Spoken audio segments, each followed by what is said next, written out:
Come back, be with me. I just wanna behold you. Time to say goodbye to your love again. Missing you, I'm missing you. Come to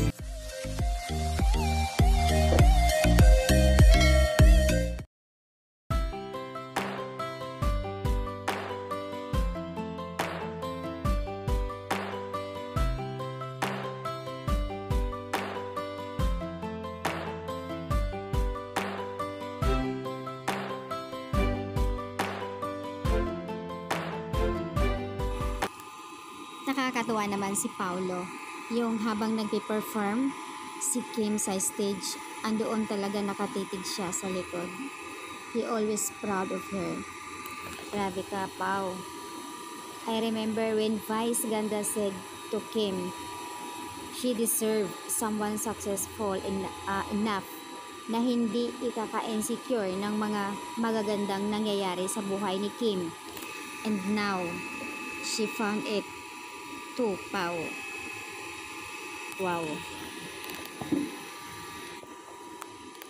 So ayan guys, marami ang na-excited ha. Kilig overload ang Kim Pao. My Love Will Never Disappear, yung kanilang movie title. Sana kayanin mo, Pao. Talaga. Marami ang nakaabang sa inyo.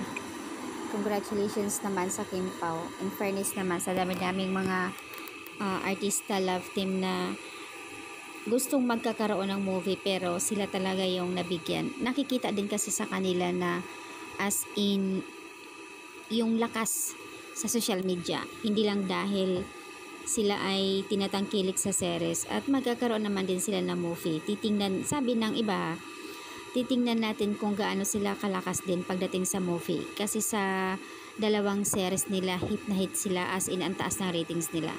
Sana rin suportahan din sa movie nila para mag-blockbuster din. Marami pang chance na mabigyan sila ng project at hindi lang dahil dito sa movie nila. Sobrang excited na po ang lahat. Pero dito talaga ako sa paghawak ni Pao sa kamay ni Kim and kung papaano sila magtitigan, napaka-sweet.